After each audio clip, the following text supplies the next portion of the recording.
Olá, amigos! Bom dia! Vamos fazer a prece? Pai nosso que estais nos céus, santificado seja o vosso nome, venha a nós o vosso reino, seja feita a vossa vontade, assim na terra como no céu. O pão de cada dia nos dai hoje, Senhor, e perdoa as nossas dívidas, assim como nós perdoamos os nossos devedores. Não nos deixe cair em tentação e livra-nos, Senhor, de todo mal.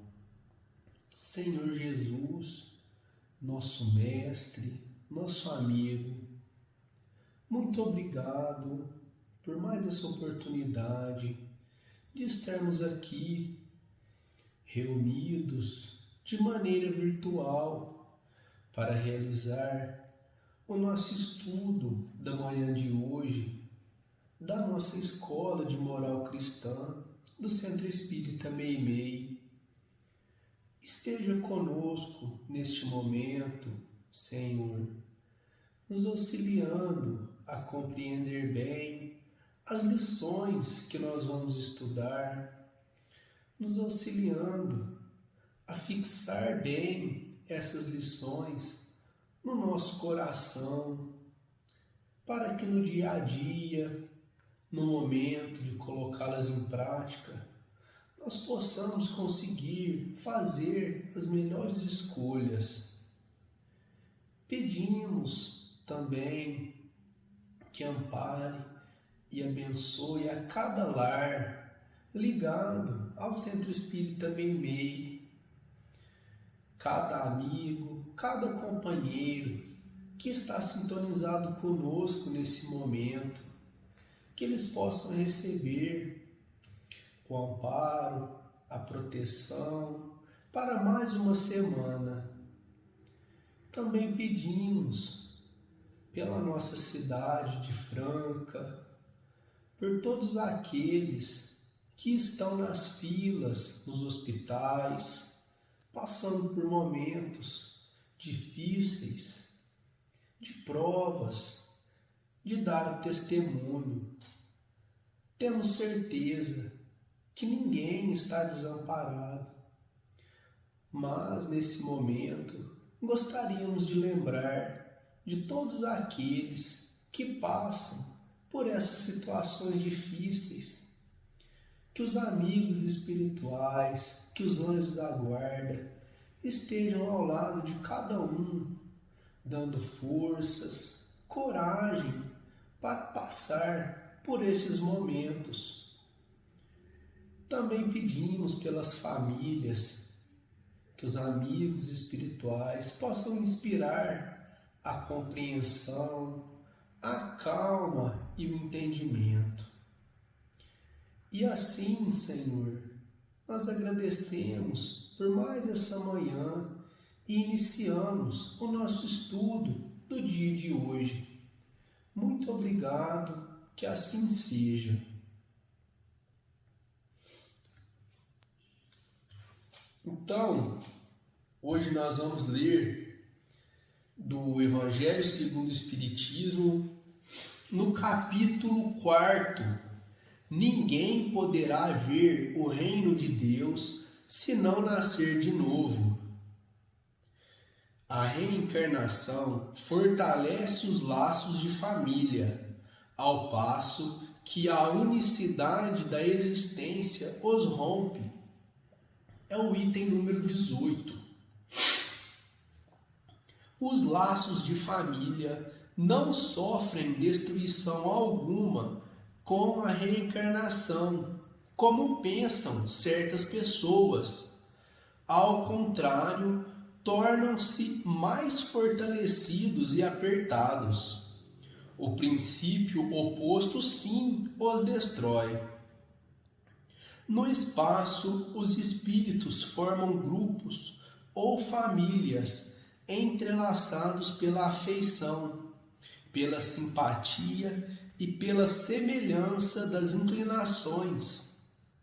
Ditosos por se encontrarem juntos, esses espíritos se buscam uns aos outros. A encarnação apenas momentaneamente os separa, porquanto, ao regressarem à erraticidade, novamente se reúnem como amigos que voltam de uma viagem. Muitas vezes até uns seguem a outros na encarnação, vindo aqui reunir-se numa mesma família ou num mesmo círculo, a fim de trabalharem juntos pelo mútuo adiantamento. Se uns encarnam e outros não, nem por isso deixam de estar unidos pelo pensamento. Os que se conservam livres velam pelos que se acham em cativeiro. Os mais adiantados se esforçam por fazer que os retardatários progridam. Após cada existência, todos têm avançado um passo na senda do aperfeiçoamento. Cada vez menos presos à matéria, mais viva se lhes torna a afeição recíproca, pela razão mesma de que, mais depurada, não tem a perturbá-la o egoísmo, nem as sombras das paixões. Podem, portanto, percorrer assim ilimitado número de existências corpóreas sem que nenhum golpe receba a mútua estima que os liga.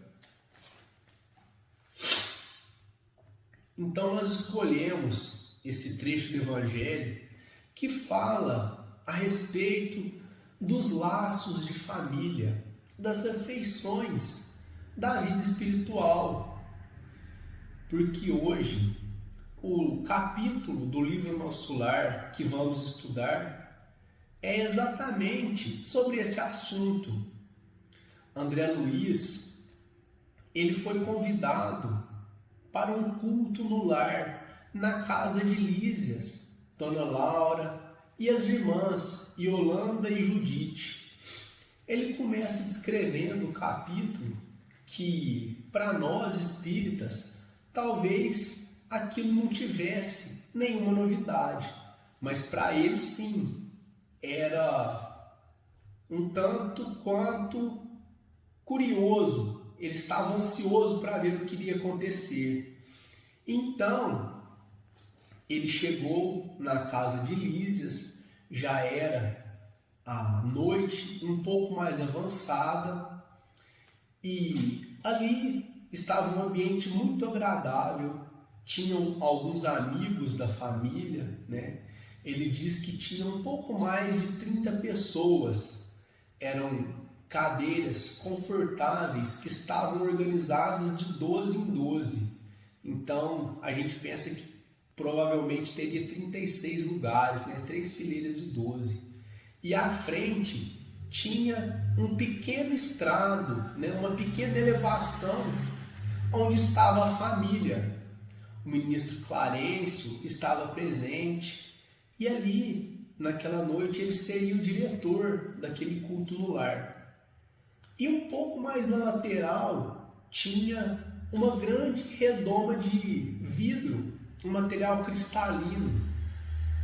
E ligado a essa grande esfera, tinham alguns fios ligados a alto-falantes.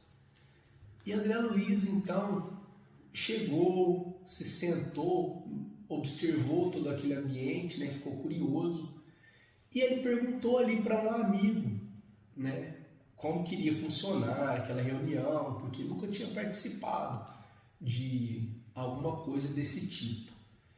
Então o amigo disse que ali já estava tudo pronto, mas eles precisavam aguardar o sinal do Ministério da Comunicação. Por quê? Porque naquela noite o esposo de Dona Laura, que agora já estava reencarnado, agora era uma criança, ele poderia, naquele momento, visitar a família durante o culto no lar. Então, André Luiz ficou ainda mais curioso, né? Mas como, né? Ele vai vir até aqui? E o amigo disse, mas como não? Os pombos correios, eles vivem, muitas vezes, entre um lugar e outro. E no planeta Terra também existem os espíritos que conseguem transitar entre os dois planos. Então, ele olhou no relógio, era 00:40, 20 para 1 da madrugada. E nesse momento o telefone tocou. Lísias atendeu e era do Ministério da Comunicação, dizendo que tudo estava pronto. Então o ministro Clarencio se levantou, fez uma prece simples, mas muito comovedora, que todos ficaram então emocionados e uniram os pensamentos e os sentimentos. Lísias, ao terminar a prece, ele pegou uma cítara e dedilhou ali uma canção muito bonita. E ao terminar, o ministro Clarencio disse para que, naquele momento, os filhos ofertassem ao senhor Ricardo a homenagem que eles haviam preparado. Então, as meninas, as irmãs de Lísias, né, também se levantaram. E Yolanda se sentou no piano, Judite se posicionou na harpa, Lísias, que já estava com a cítara nas mãos, se prepararam então e começaram a tocar uma música muito suave, muito gostosa. E ao começar essa canção, essa melodia, né, André Luiz diz que sentiu o espírito arrebatado às esferas mais altas do pensamento, porque era uma música muito sublime. E qual não foi a surpresa dele quando eles começaram a cantar? Era uma música que eles mesmos, Lísias e as irmãs, haviam escrito para homenagear o pai. E acho que seria um erro muito grande, né, nós gravarmos um vídeo falando desse capítulo e não trazer esse poema, essa letra, né, que foi escrita por Lísias e as irmãs, que são versos de muita delicadeza, de muita beleza, para que todos pudessem apreciar. A gente gostaria de poder ter decorado, né, para declamar de maneira mais gostosa, né, para todos, mas dessa vez não foi possível.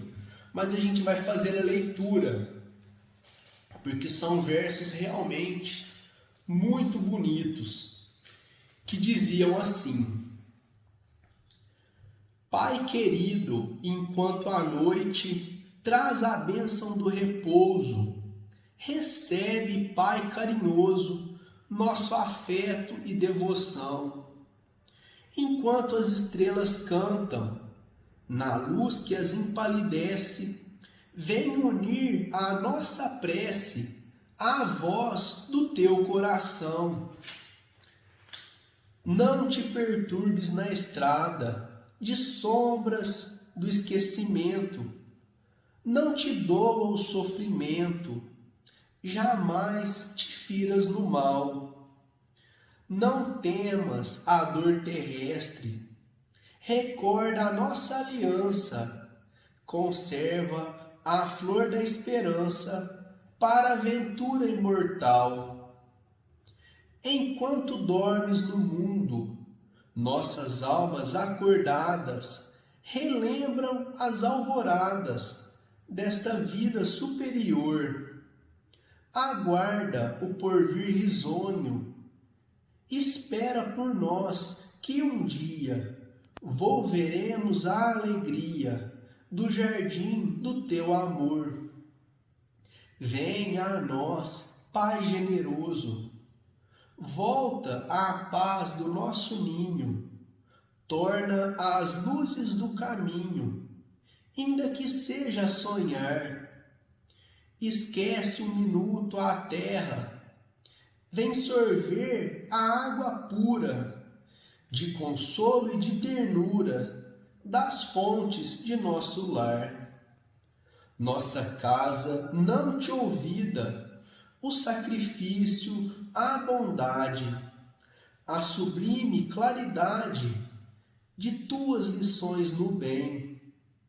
Atravessa a sombra espessa, vence, Pai, a carne estranha, sobe ao cume da montanha, vem conosco orar também. Então nós lemos, em forma de poema, mas eles cantaram esses versos, acompanhados dos instrumentos. Então foi uma música, uma canção muito bonita, foi um momento muito, muito emocionante. E ao terminar as últimas notas dentro daquele globo, daquela esfera cristalina, André Luiz viu surgir ali uma substância acinzentada e de repente o senhor Ricardo estava lá.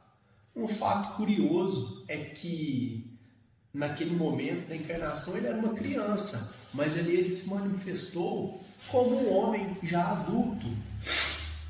Então, quando ele viu ali os familiares, os amigos, ele cumprimentou a companheira, Dona Laura, os filhos, agradeceu a todos por aquela recepção, por aquela oportunidade de estarem juntos, e pediu que mais uma vez os filhos entoassem aquela canção.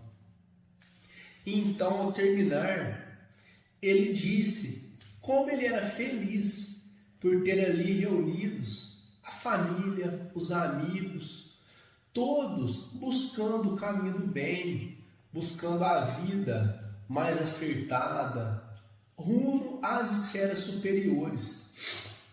Mas André Luiz percebeu que ele não conseguia falar com muita clareza, nem com muita naturalidade, e que ele também não tinha muito tempo ali, provavelmente, por conta dele ser um espírito encarnado que tinha sido levado ali através do desdobramento pelo sono. Mas, de qualquer forma, foi um momento muito emocionante. Então, quando eles perceberam que estava acabando, aquele encontro, uma das filhas chegou mais perto do globo e perguntou assim: papai, fala para nós, o que a gente pode fazer para te auxiliar um pouco mais nessa jornada, nessa nova encarnação que o senhor está vivendo? Aí ele falou assim: filha, a sua mãe, Dona Laura, está se direcionando também para a Terra, nós iremos nos encontrar, e logo mais vocês também virão, nós vamos formar o nosso lar novamente, no planeta Terra, para progredir, para crescermos juntos. O que mais eu poderia pedir para ser feliz? A não ser que Jesus continue nos abençoando para sempre. Então, quando já estava quase, aquela substância acinzentada, que estava quase tomando novamente o globo, para o senhor Ricardo voltar, para o corpinho que descansava, ele falou assim: eu tenho sim uma única coisa a pedir, que vocês orem para que eu nunca tenha facilidade nessa vida terrestre que eu estou vivendo, para que o sentimento de gratidão e a sobriedade de espírito, continuem comigo. Então a gente pensa, o que é um espírito consciente, desperto? Enquanto todos nós queremos facilidades, ele pede o contrário, que nunca tenha facilidade. justamente para que esse sentimento de consciência e de gratidão esteja presente com ele. E então o globo, se torna novamente opaco, os espíritos superiores, do Ministério da Comunicação trazem novamente o Sr. Ricardo para o corpinho da criança, que ele era agora, e a reunião, o culto no lar termina. Então, naquele momento que estava todo mundo ali, confraternizando, se despedindo da dona Laura, o ministro Clarencio chamou André Luiz num cantinho para conversar um pouco com ele. E qual não foi a surpresa de André Luiz quando ele disse que no dia seguinte, amanhã, ele iria acompanhar a senhora Laura até aqui na crosta terrestre e convidou André Luiz para vir junto, para ter então a tão sonhada oportunidade de visitar a família. Então, quando ele recebeu o convite, ele ficou emocionado, ele não cabe em si de alegria. Mas ele logo se lembrou que agora ele tinha trabalho, ele não podia sair assim. E no mesmo momento que ele pensou no trabalho, o ministro Clarencio disse: não se preocupe, você já tem mais de um ano trabalhando, tem bastante horas extras contabilizadas a seu favor, não vai ser difícil da gente negociar com o ministro Genésio uma semana de folga para você fazer essa visita. Então ele ficou todo entusiasmado, não cabia em si, de tanta alegria, de tanta felicidade. E na semana que vem, nosso amigo José Luiz vai contar para a gente como é que foi essa visita dele no lar, no antigo lar terrestre. O que a gente tinha preparado para hoje é isso. Muito obrigado a todos pela atenção e até mais. Um ótimo domingo, uma ótima semana.